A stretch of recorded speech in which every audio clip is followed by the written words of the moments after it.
Buenos días amigos de este programa diario de 4, hoy lunes 12 de octubre de 2020, un día más del descubrimiento de América. Acuérdense, ya los periódicos ni de eso hablan. Pero hoy tenemos que iniciar el día con un lamento muy profundo. La pérdida de nuestra maestra, educadora, orientadora política, fina escritora, doña Ibelice Prat Ramírez de Pérez. Doña Ibelice murió a los 89 años. Don Mozart, buenos días. Y creo que tanto tú como yo tuvimos que pasar por sus manos, porque no hay un periodista que tenga tiempo razonablemente en el periodismo que no haya tenido que contactar a doña Ibelice, ya sea, en mi caso, como Ibelice que me firma mi título como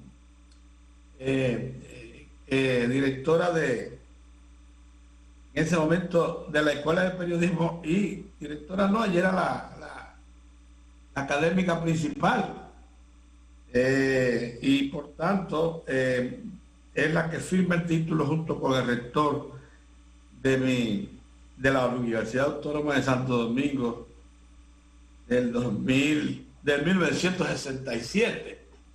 Entonces, doña Ibelice, por cierto, fue la que nos entregó el título y eso en una ceremonia preciosa, esa que se hacía en la Universidad Autónoma de Santo Domingo.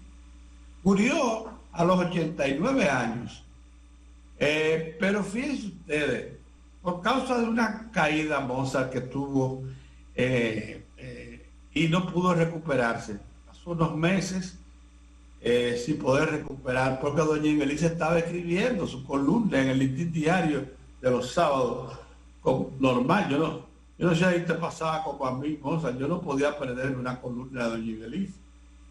Era una lección. Además, en el caso tuyo, supongo yo que motivado también, porque a ti te gusta mucho la educación, y doña Ibelice es una autoridad en ese plano, y dejará una huella imborrable. De manera que lamentamos muchísimo la muerte de doña Ibelice, y bueno, tú debes hablar de eso, Mozart, también. Claro, por supuesto, claro que sí. Pienso, Pedro, que el país ha perdido una dama ilustre, una mujer con un histórico realmente exquisito en materia ya como académica, como política y como ser humano. Doña Ibelice Prat de Pérez tiene un aval en lo que tiene que ver con la construcción de la democracia en el país. Debemos saber que ella no solo fue una maestra de escuela, maestra de altos estudios, sino que fue una maestra en materia de lo que es la construcción de un partido que necesitaba de educadores de su nivel.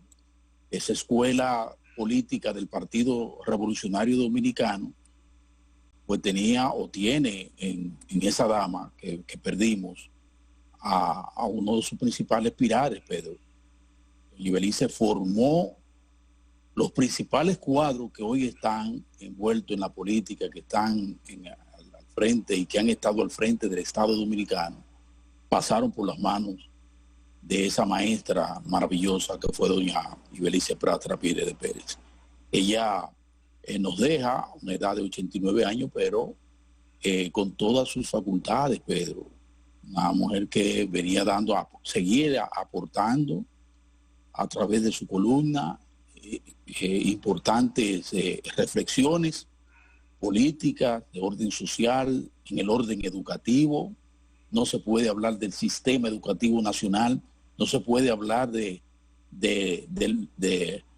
la Asociación Dominicana de Profesores sin hablar de Ibelice Prat de Pérez. Una caída, Pedro, una caída en un envejeciente, una persona de edad ya avanzado, casi siempre es fatal. Mi madre que venía con un padecimiento de mucho tiempo, al final quien terminó de llevarnos fue precisamente una caída. Después de una caída que caen palecientes, es muy difícil muy difícil a esa edad reponerse. Así que lamentable, pasa el alma de doña Ibelice y un gran abrazo a sus hijos, a sus nietos, ¿verdad? A toda su familia y a la familia del PRD y del PRM y del Partido de la Liberación Dominicana, porque, como digo, su nivel de influencia tocó de alguna manera a todos y cada uno de los líderes y dirigentes de fuste de este país.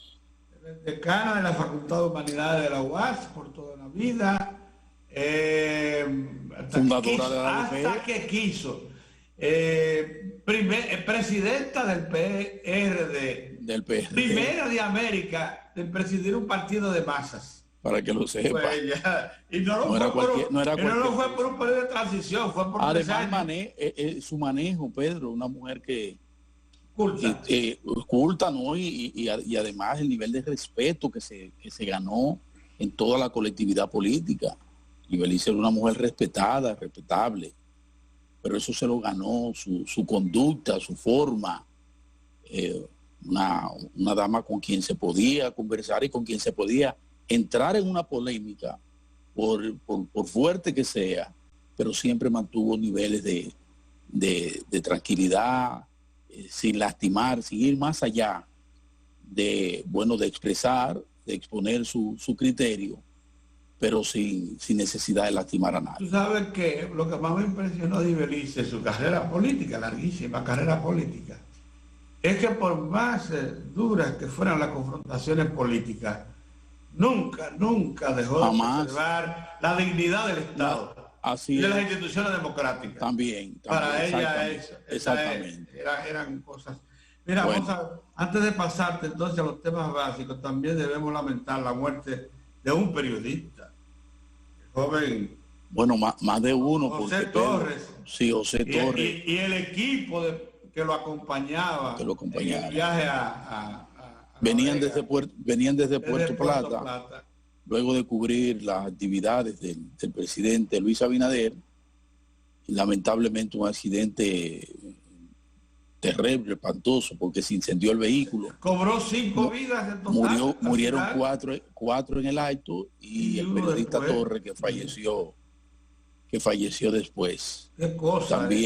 También ayer murió un fotoreportero de mucha tradición, de la Universidad Autónoma de Santo Domingo, el Departamento de Comunicación de la Universidad Autónoma de Santo Domingo, mientras jugaba fútbol, Pedro, en el campus de la Universidad Autónoma de Santo Domingo. Y todos sabemos también de la forma en que murió un periodista también en La Vega, donde ahí hay una situación creada, que apareció con un disparo, una carta, y el CDP está pidiendo que se investigue. El jefe policial de la zona fue sacado de allí para que las investigaciones avancen de acuerdo a lo dicho por el jefe de la policía. Nosotros esperamos que eso se esclarezca muy bien. Bueno. Era un periodista bastante activo, muy dinámico, con denuncias muy fuertes en la zona. Entonces eso es bueno esclarecerlo, pero pienso que la policía ha actuado muy bien al separar de su función a ese jefe policial para que las investigaciones sean más fluidas, y en eso se está. Mira, de todas maneras ha sido un fin de semana realmente muy triste para el país, Pedro. Y para la prensa en particular. Y para nosotros. Mira, pero hablemos de algo bueno que hay que destacar. La querida y respetada Inés Aispun será la nueva directora del periódico Diario Libre. Así es. Yo la aprecio mucho, he conversado con ella mucho y hemos tenido muchas identidades. Yo la respeto mucho. Y es una profesional que aunque lo diga en español, se siente más dominicana. Es dominicana. Sí. Dominicana, pero además brillante. Quien mejor se aproxima a decir lo que es Inés, lo que ha sido para ese periódico y para la comunicación en el país, es precisamente la persona que ella va a sustituir, que es Adriano Miguel, en un AM de hoy. Hicieron una relación. En un AM de hoy, donde él describe quién es Inés, lo que ha sido y por qué fue la mejor escogencia para seguir adelante un periódico tan importante, tan innovador como es el Diario Libre. Adriano Miguel, yo pienso que una vez más, correspondiéndose con su calidad humana y además su profesionalidad y humildad, pues hace las ponderaciones de rigor de esta dama que va a estar al frente de un periódico tan importante. Un gran abrazo para Inés, para todo el equipo, que yo sé que ese equipo la recibe con mucho agrado. Ella ha estado junto con Adriano ahí en la batalla y pienso que el periódico sigue. Lo único que podemos adelantar a la comunidad acerca de Inés es que es rigurosamente defensora de las buenas prácticas, tanto de la administración pública como del comportamiento privado de los que administran grandes recursos y de los que quieren dirigir la sociedad en cualquier plano. Es severísima. Y a mí eso me gusta mucho porque ella practica. Importante. Muy bien. Anoche, Los Ángeles Lakers se coronaron campeones por 17ª vez del baloncesto de la NBA, que es el más depurado y mejor pagado del mundo. LeBron James se llevó las palmas. Él fue el que condujo ese equipo a esa victoria. No la obtenía desde hacía 10 años. 10 años. Por tanto, LeBron se viste de nuevo como uno de los grandes de la historia del baloncesto. Bueno, no solamente de los Estados Unidos, sino también del mundo, porque LeBron ha participado también en Olimpiadas. Es un hombre, es un entregado al deporte. A sus 30 años. El único jugador del baloncesto en conseguir 3 coronas y 3 jugador más valioso. Esta es la cuarta. O cuarta corona con 4 diferentes, Pedro. Y siendo el más valioso. Y siendo el más al mismo tiempo. Sin precedente. Sí. Es una máquina ese señor. No, lo más importante es que a sus 37 años parece un joven de 26. ¿Cómo es su mejor? Ese hombre ayer hizo una la fuerza de determinación, la entrega en la cancha, fuera de serie. Hay que dejarse de cosas. Cayó unas cuantas veces al suelo, porque él no teme la confrontación física tampoco. No, que es lo que le va a temer. Parece es un androide, ese hombre no se lesiona, Pedro. Y le dan en la madre a cada momento, y el hombre que va. Mira, anoche Tampa marchó adelante. 2-1 venció a los Astres. Es un equipo peligroso. La serie ya por el campeonato de la Liga Americana. Hay un cubano ahí que no puede pichar, Pedro. Un Talaro Semena. Ese. Lleva 5 honrones. Es de línea que la saca, Pedro. Pero duro que le da. Pero le da que pita. Le da que pita, sí. Le da que pita. Va a ser interesante. Hoy sigue muy buena la faena ya, porque va Atlanta con los Dodgers. También en la noche. Y entonces Tampa sigue el segundo juego. A las 4 de la tarde, sí. Y Houston. A las 4 y en la noche, a las 8, Dodgers y Atlanta. Hay pelota de la buena hoy, De la buena, sí. Uno disputando el centro de la Liga Nacional, los otros disputando el centro de la Liga Americana. Luego que se decidan esas dos. Los Lakers tienen muchos fanáticos aquí en el país. Una cantidad apreciable. Es que Los Ángeles es como los Dodgers, una tradición, muchos fanáticos. Felicidades para Nuyen, el hijo mío, que es un enfermo con los Lakers y LeBron James. Y con LeBron, que LeBron levanta mucha simpatía. Oye, hermano, una cosa realmente sensacional. Solamente comparable a los grandes de la historia del baloncesto. Sí. Mira, nosotros el viernes preferimos dejar para hoy el comentario del discurso del presidente de la República de la Nación. Una de las cosas que queda clara de ese discurso es que retomó la ofensiva política, sin duda alguna, pero además trajo una tranquilidad enorme a toda la sociedad dominicana porque eliminó el paquetico de impuestos que había propuesto en el proyecto de presupuesto. Lo recogió plenamente, no quedó nada. Y consiguió además adelantos de la Barrigold y de las instituciones de intermediación financiera suficiente como para reportarle al presupuesto lo mismo que dejaba de ganar con las nuevas figuras impositivas. O sea, él no sacrificó el presupuesto con respecto a lo que se había proyectado y al mismo tiempo consiguió que la Barri adelantara a unos 5.700 y la banca una cantidad superior, todo lo cual sumará unos 20.000 millones de pesos. El presidente también convocó al Consejo Económico y Social para discutir 12 reformas, la financiera, la fiscal, perdón, y la eléctrica, a partir del 26 de este mes. Dijo que estuvo de acuerdo con el planteamiento generalizado de que las condiciones no están dadas para, en este momento, crear nuevas figuras impositivas. Y que, por tanto, la que se recomienda que se creen a partir del 26, tiene 6 meses para acordarlo en el Consejo Económico y Social, se aplicarán a partir del 2022, ni siquiera el 2021. Entonces, tenemos eso. Tenemos, con respecto a ese discurso, dijo que él acusó severamente al PLD y a su dirección de constituir una estructura de poder que patrocinaba la corrupción.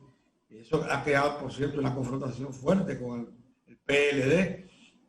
Y dijo que la Cámara de Cuentas estaba al servicio del PLD. En eso sí fue tremendamente severo. Que por cierto, algún grado de respuesta ya está en proceso por parte del PLD.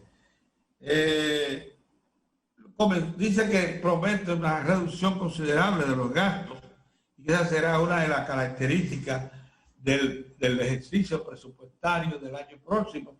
Comenzó por él, dijo que ya él no cuenta con ningún gasto de representación y que desde este momento y que por tanto no va a aplicar ese beneficio que le consigna siempre el presupuesto a los jefes de Estado.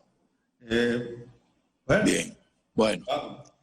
Mira, Pedro, déjame primero destacar el informe sobre la inflación del Banco Central de la República Dominicana.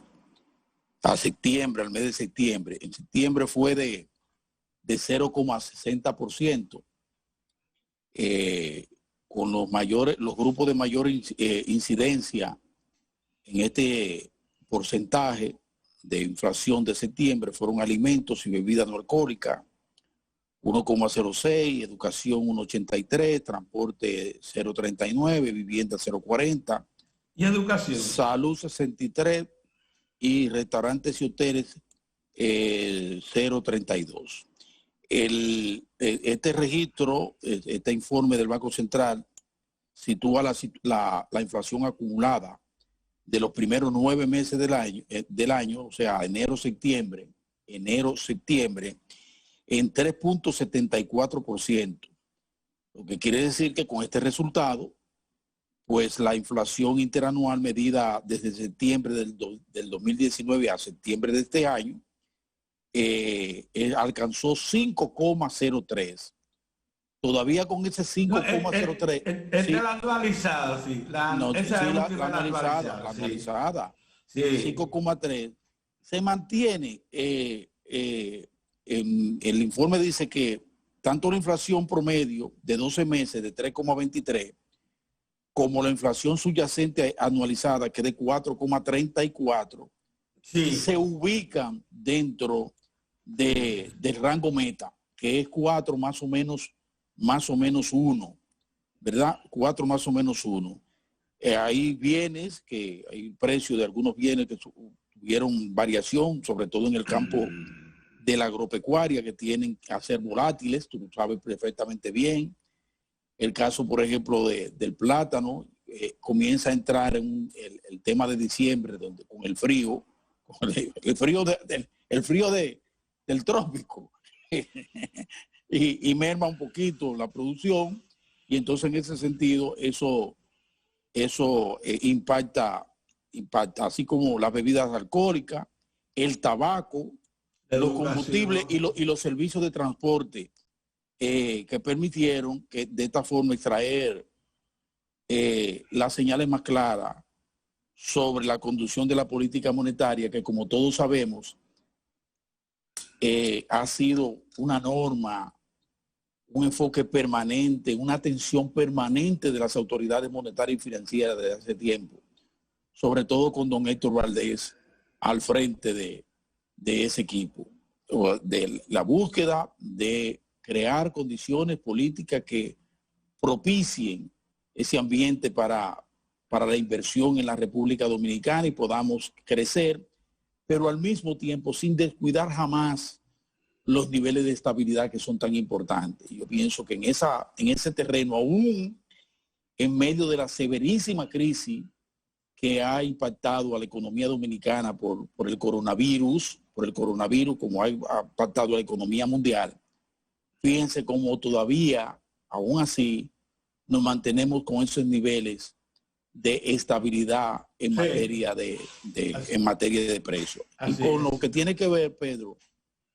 con el discurso del presidente, primero yo quiero decir que se trató de un discurso que le trajo mucha tranquilidad y sosiego a la sociedad dominicana. El presidente recibió una señal clara de que el pueblo dominicano no estaba, ni los sectores, para el sector del país, no estaban en condiciones de recibir como respuesta a la crisis generada por la pandemia.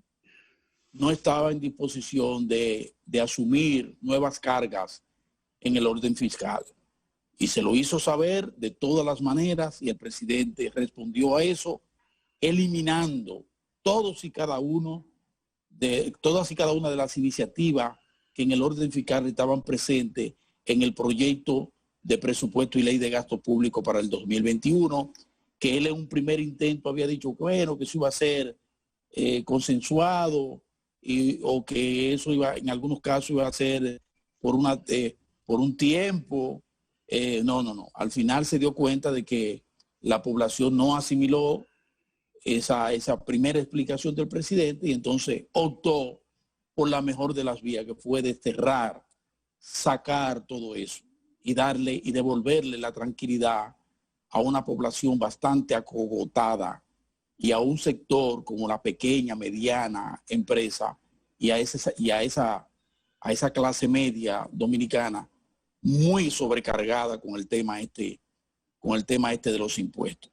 Eso hay que decirlo, fíjense en el contexto en que se produce ese discurso, viene acompañado desde el mismo gobierno con iniciativas que guardan coherencia. Mientras el presidente destierra, saca esos impuestos, esas medidas que estaban propuestas ahí, al mismo tiempo, desde impuestos internos se anuncian medidas dirigidas a crear las condiciones para que el que no está pagando impuestos, pues pague. Y el que se ha visto imposibilitado de ponerse al día con impuestos internos, pues lo haga. Un sinnúmero de medidas que van dirigidas precisamente a crear esa condición para que la gente pague o comience a ponerse al día. Desde reducción importante de tarifa, Pedro, hasta eliminación de algunas cuotas. O sea, algo realmente importante que ha venido acompañado también con mejoras en la cobranza, tanto en impuestos internos como en el caso de la Dirección General de Aduana, donde las cosas marchan bien. Pero dentro de todo esto yo quiero llamar la atención para que no nos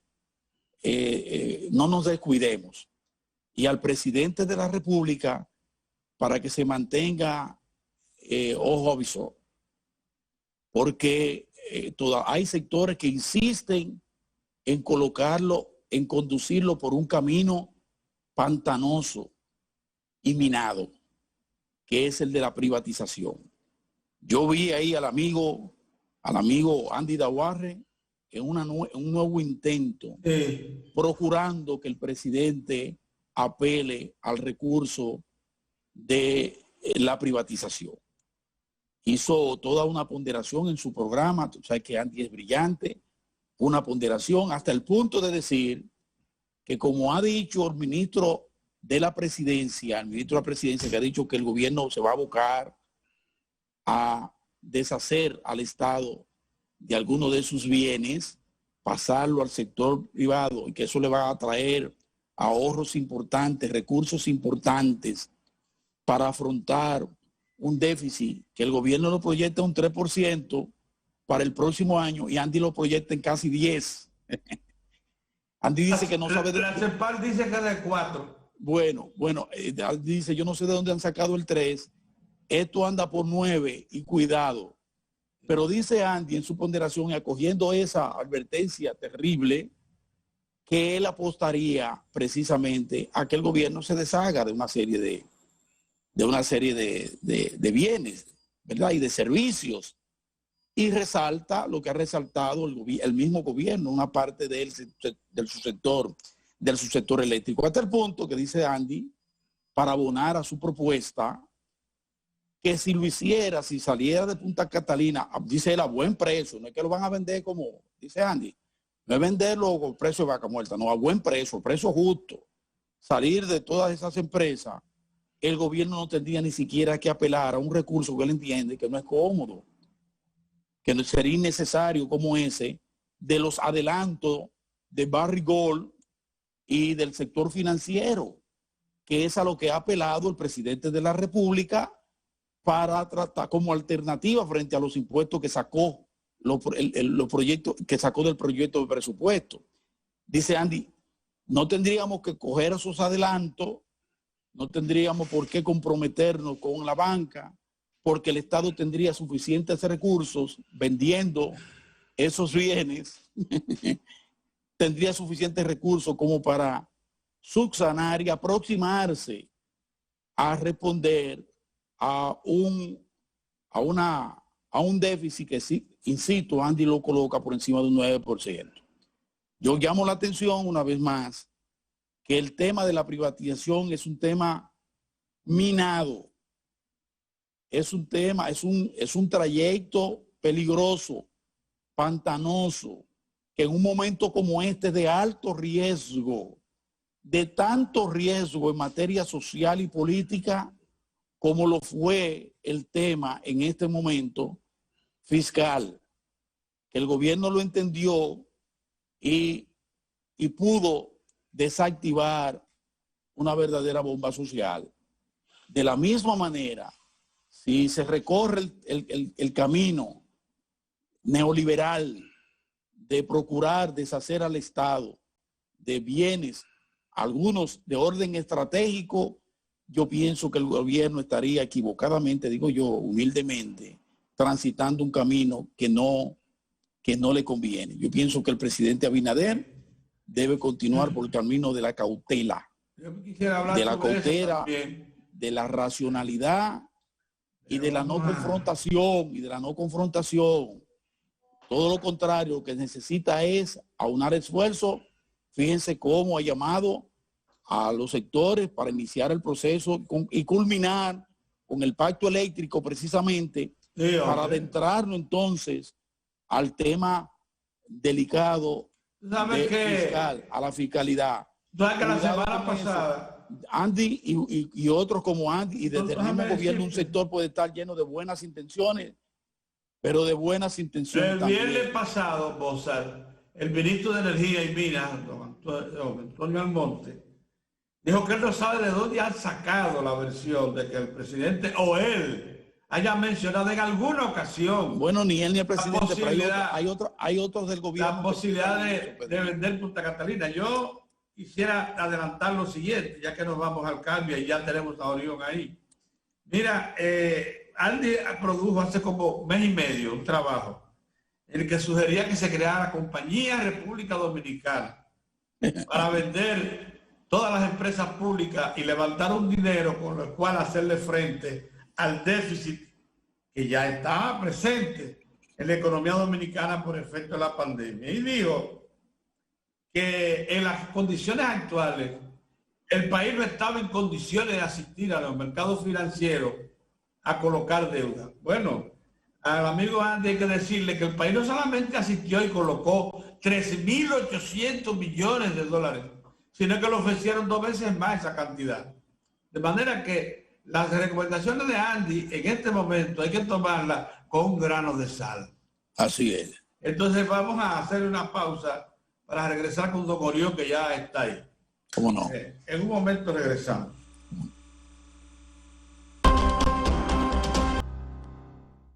Bueno, nosotros en la entrada del programa queríamos decirle a nuestro querido asociado don Orión Mejía, hicimos recordatorio de doña Ibelice y de ese joven periodista José Torres, que fallecieron ambos.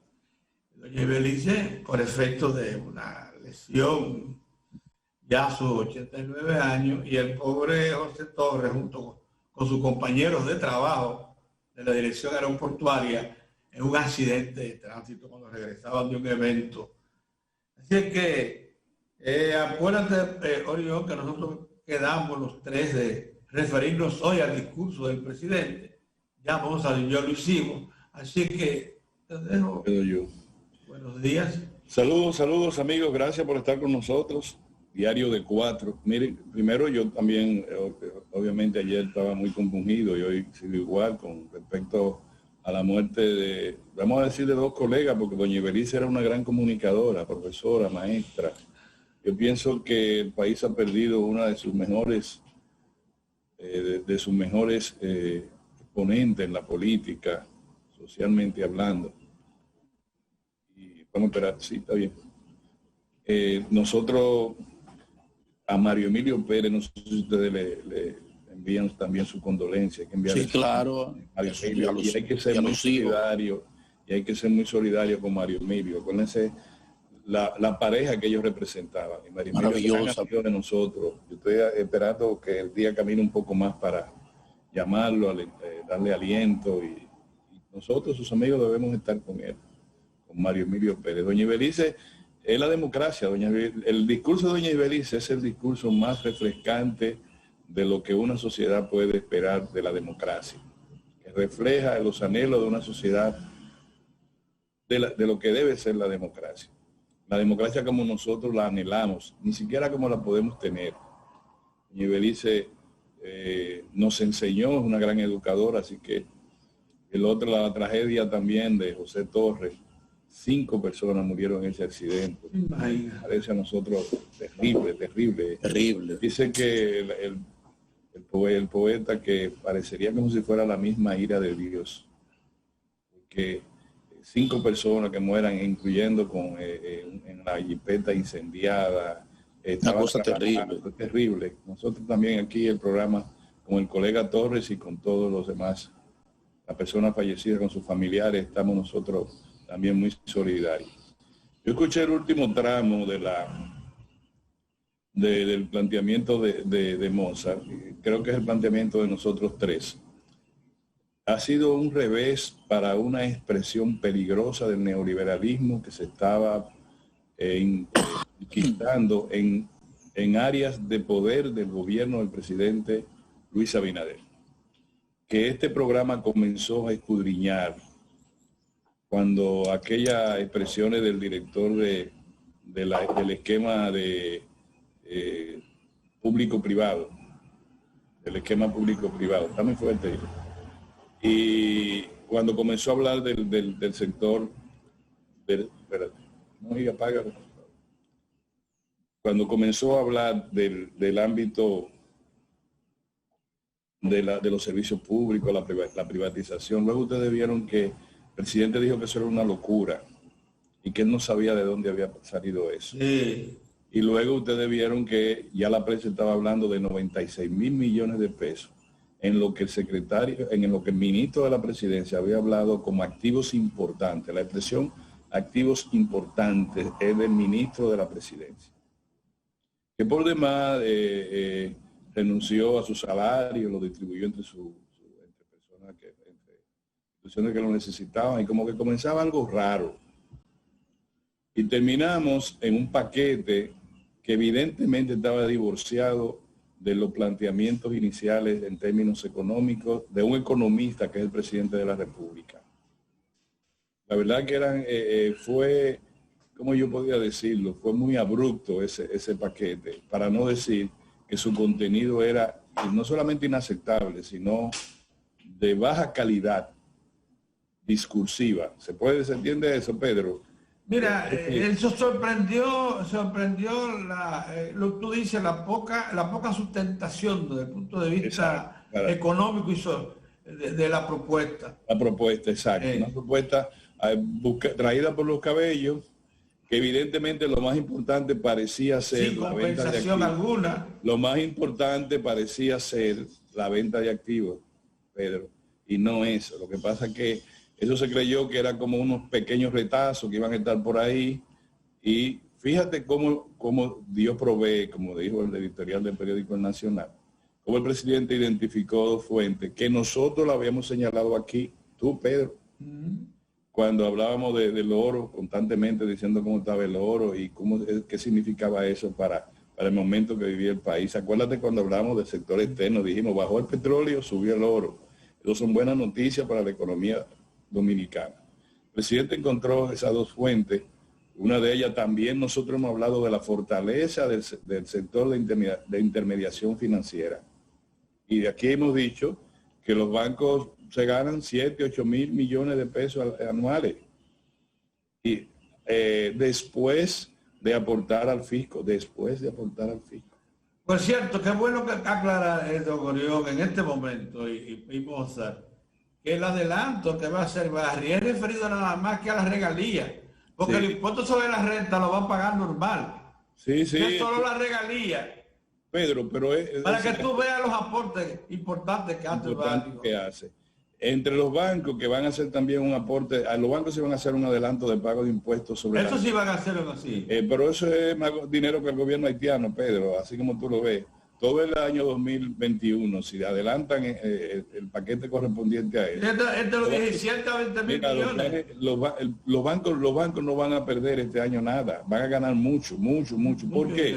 Porque todo el torrente financiero que ha puesto el Banco Central y las autoridades monetarias en circulación, que es de más de un 50% superior al año pasado. Los bancos ganan intereses en la gestión. Sí, claro. Y el torrente de dinero ni siquiera es propiamente de ellos, sino es represado por la ley o el que proviene de los empréstitos reflejados en pesos. Es decir, es una cosa, ellos van a ganar mucho. Si ustedes van a ganar mucho, vengan, den un poco a nosotros. ¿Tú sabes lo que el paquetito ese tan feo, que era lo que pretendía? Que las empresas que como consecuencia de la pandemia habían tenido ganancias excesivas relacionadas con su desempeño fiscal anterior, iban a tener que pagar un 8% de impuestos. Mira quién era que le estaban cobrando, Pedro. Y la verdad es que los dos sectores, los cuales resultan identificados, no afectados, porque no tienen ningún impuesto ni ha pasado nada. Sencillamente adelántame lo que tú tienes que darme. Son dos de los principales sectores que una vez el profesor Juan Bosch involucró en lo que le llamó frente oligárquico. Las multinacionales, en este caso la minera y el sector financiero. Aportan, son los que se sacrifican, digámosle sacrificio, no hay ningún sacrificio, y no todas las empresas que por una razón fortuita tuvieron un mejor como en una época fatídica para el país. No, ustedes debieron fuñirse como los demás. Como si ustedes ganaron, vamos a ponerle un 8%. O a la gente que está sufriendo esta tremenda pandemia, a quien sobreviva un empleo público o privado, le van a decir en diciembre, señor, usted tiene que pagar el 29% de los ingresos de su salario 13. El salario que, como tú también lo has dicho, y lo ha dicho Mozart, es el salario que acomoda una injusticia de un año. Así es. Que te están ayudando, es que te dice, mira, el salario se ha detenido por años en absorber el índice general de precios, y por consiguiente nosotros te damos este salario 13. Sabiamente el legislador lo ha puesto para que tú recojas ese déficit que tú tuviste en tu salario. Y es lo que hace toda la clase media, es lo que hace todo el mundo. Pues el que gane más de 35,000 pesos iba a pagar el 29%. Creo que Mozart dijo, y así mismo lo señala el editorial del Nacional, el presidente desactivó una bomba. No hay duda, Pedro, no hay duda. Desactivó una bomba y reencauzó la economía. Ahora lo que tenemos que decir es, todavía falta un trecho. Y el trecho es dejar dudas sobre esa culebra grande, esa boa grande, peligrosa, que es el neoliberalismo, que está reflejado en algunos funcionarios del equipo más importante económico del Estado. Que no nos perdamos en eso, Pedro. Inexplicable, Orión, en el momento en que el neoliberalismo, aún en los centros de poder, como Europa, Estados Unidos, está totalmente desprestigiado. Ya todo el mundo lo identifica como uno de los causantes de la grave crisis social y económica que vive el mundo de hoy. Mira, Pedro, aquí nosotros tenemos, si tuviéramos fuerza, recursos, nosotros hubiésemos pedido invitar a Alicia Bárcena, la directora de la Comisión de Estudios Económicos para América Latina. Pero también, si pudiéramos ser más poderosos, hubiéramos traído a la directora gerente, a Cristalina, qué sé yo cuánto, la búlgara. O a Piketty. No, esas dos, porque esas dos tienen calidad, manejan organismos multilaterales. Para que tú veas cómo el Fondo Monetario Internacional, de ser el gendarme del neoliberalismo, la policía económica del neoliberalismo, ha terminado ser en una consecuente institución que ayuda mediante medidas anticíclicas a combatir la crisis del mundo de hoy. Y mira lo que Alicia ha dicho. Oye, en vez de nosotros poner impuestos, ella ha dicho, hay que expandir la economía con crédito o las grandes potencias, las economías mayores, tienen que acudir en auxilio de las economías emergentes sobre la base de inyectar capital. Nunca en ningún escenario ha hablado de impuestos. En ningún escenario en este momento de crisis. Ha hablado siempre de lo que pasó en el 2008 con nosotros, que crecimos 3%. La aplicación de economía anticíclica, donde falta colocar, avanzar. ¿Qué es lo que han hecho las autoridades monetarias? ¿O no? ¿En cuánto ha aumentado el crédito? ¿Qué cantidad de recursos ha puesto el Banco Central y la Junta Monetaria? 120.000 millones de pesos. 120.000 millones de pesos. ¿Sabe cuánto es eso, Pedro? Es más de 5 veces todo el circulante de la economía en un momento normal. El circulante de la economía en un momento normal es de 20 a 25.000 millones de pesos. El circulante normal de una economía en crecimiento sin ningún tipo de enfermedades como la que tiene ahora. Y aquí tú dices que hay 125.000 millones. En un momento fueron 50, ¿te acuerdas? Del año pasado, en crisis no pandémica, cuando la economía... De los cuales ya van, ellos pusieron disponible eso, de los cuales ellos deben estar entre 80 a 90.000 desembolsados, puestos a circular. Ese es el camino, pero de repente, Pedro, Moza, yo quiero que nosotros seamos lo que tengamos el foco más con buena pila para que aclare mucho. De repente afloró una enfermedad en el gobierno, digamos que para satisfacción de nosotros el presidente está tratando de curar. Digo tratando de curar porque son intereses poderosos. Acuérdense cuando hablaron de un aspecto que nosotros también hemos tratado mucho aquí, del gasto tributario. Salió el ministro de Economía diciendo que eso había que tratarlo caso por caso, lo que quiere decir que íbamos a terminar en el año 2023, de 2028. Caso por caso todos los expedientes del gasto tributario. Y dijo, porque muchos de ellos son legales. Usó esa palabra, o sea, no toquen ese expediente. Te pregunté, Pedro, cuánto era el valor total de los gastos tributarios. Tú me dijiste 250.000 millones. Y nosotros dijimos, como tú y Moza también lo han tratado, quítele la mitad que está hacia el sector de los pequeños y medianos productores pecuarios, fundamentalmente. Todo lo demás es exoneraciones esenciales. De combustible a los grandes. Combustible de los grandes, las grandes maquinarias de todo. Incentivo al turismo, incentivo a la zona franca, que no pagan un solo centavo de impuesto. Un solo centavo de impuesto. Exacto. Bueno. Y mientras el director del Instituto Agrario anda buscando una locomotora, una cosa de esa por ahí, a los que estén en mano ilegal del sector productivo de bajo nivel, el mercado nacional está inundado de maquinarias importadas sin pagar un chele, que dice que van para tal sitio y terminan en un stock de venta. ¿O no? Pero no vamos a meter mucho lío porque nosotros somos tres nada más, pero si vamos a hablar, tenemos que hablar un poquito más. Entonces, yo en el editorial del Nacional, no sé si de ayer o de antier, dice, roguemos por el presidente y por el país. El presidente en este momento, a mi modo de ver, muy humildemente, está en medio de la película esa que llaman la película que trabajan, que está la culebra grande esa, la boa. Ajá. El presidente está en ese barco con su tripulación y a cada rato aparece ese animal. Ese animal es el neoliberalismo. Ese animal es el que... La anaconda. La anaconda. La anaconda es el neoliberalismo de hoy. Ese animal es el que nuestro amigo el economista Andy Dawager llevó pequeño, era pequeñito todavía, lo llevó al gobierno anterior y al anterior también, y se hizo un animal grandote y quiere ingresarlo ahora diciendo Compañía República Dominicana. No es así el artículo. Así se llama, sí. Vendan todo, no hay problema. Lo grande es que él dijo que el mercado financiero internacional que compra emisiones de bonos no estaba disponible para nosotros.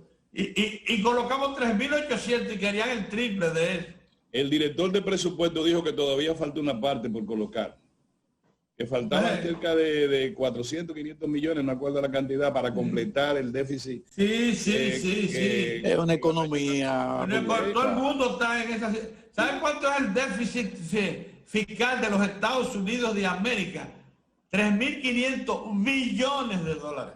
Equivalente al 12%. Acuérdate que el PIB de los Estados Unidos son 20.000 millones de dólares. Billones. Billones, sí. Y el 12% es el déficit. Y Europa ya ha inyectado a la economía 12 billones. Entonces, en el terreno hay un circulante que si tú te vas afuera, literalmente hablando, tú puedes agarrar los dólares así. Por eso en menos de 2 horas se colocaron todos los bonos de la República Dominicana y llegó la propuesta hasta 9.000 millones. Es porque todas las instituciones a cargo de colocar ese torrente de dinero que tiene la economía y ya ingresó a la economía emergente, ya ingresó a Brasil, ingresó a Argentina. No importa que tiene un problema grandísimo. El capital sabe dónde se coloca. Pero y en la República Dominicana igual. Otra cosa, se ha estado promoviendo la Asociación Público-Privada, las APP. Ya está la ley, ya está el reglamento, ya está todo el esquema legal y de incentivos, porque tiene incentivos la ley. No se dice que cuando un inversionista es atraído, no es a crear nuevas inversiones, riqueza. No es a comprar lo que ya hizo el Estado, la verdad que no. No, pero aquí hay muchísimo espacio y área para la infraestructura, para la inversión, Pedro. Sí, ese Manzanillo, eso es un potosí. Aquí hay muchísimas infraestructuras y empresas. Y el sur. Pero yo pregunto a estos jóvenes empresarios que están en el gobierno, ellos no saben que 96.000 millones de pesos es Sica de Colí en el Estado. Pero claro que sí. Sica de Colí. ¿Cómo tú vas a vender la participación del Estado en el sector eléctrico? Si nosotros vamos el 26 de octubre a discutir un pacto fiscal que se va a prolongar... Y un pacto eléctrico. Un pacto eléctrico también, que se va a prolongar por 6 meses y se va a aplicar en el 2022. Entonces tú quieres que desde ahora nosotros vendamos la participación exitosa desde el punto de vista de utilidad, donde pudimos tener éxito. ¿Cómo se llama? Jaina. ¿Cuál es la otra? Ejejaina le deja al Estado alrededor de 1.000 millones de pesos de beneficio por año. Entonces tú la vas a vender para conseguir 96.000 millones de pesos. Esa está en la lista. No, mira, lo que pasa es que si tú asistes a un diálogo de ese tipo en cueros significa sin ninguna propiedad y sin ninguna capacidad de oferta. Porque una de las cosas que ha hecho al Estado negociador eficiente, una mesa de un pacto eléctrico, es que tiene empresas, es que es oferente también en el sector eléctrico, igual que el sector privado. Oferente. Cuando tú te sientes a la mesa y dices, yo tengo tanto, ¿y tú qué tienes? La negociación es más pareja. No. Porque todo en la vida no es absolutamente una posición digna la que de tiene una manera ni absolutamente de la otra. Sí, nosotros quizás no hacemos nada con una gran panadería, como es la Molino de los Amas. Posiblemente eso tenga mejor destino en el sector privado, porque nosotros no vamos a vender panes ni harina. Está bien. No vamos a vender tachuelas. Lo que pasa es que todo eso se perdió y no hay una constancia de que el Estado tuvo un... Ni la tabacalera, todavía tenemos una parte del 50% de la tabacalera. ¿Para qué? Sí, por ejemplo eso, está bien, vamos a decir que eso, pero eso tiene que ser en el marco, Pedro, de que tenga gran provecho. No que me diga, mira, con esto el déficit era de 1 punto, tiene que ser el déficit ahora de 3 puntos en proporción del PIB. Bueno, no, ahora va a ser 2.9. Bueno, espérate, tú me estás hablando a mí que yo me quité de una propiedad para que Sica de Colí. No, déjala ahí. ¿Qué? Tuviera un carro, pero yo quiero vender el AFJ. Pero me están dando Sica de Colí, yo prefiero esperar que se vuelva clásica. Porque yo no porque no resuelve los temas económicos que yo tengo. Ahora, miren, jóvenes, voy a resolver.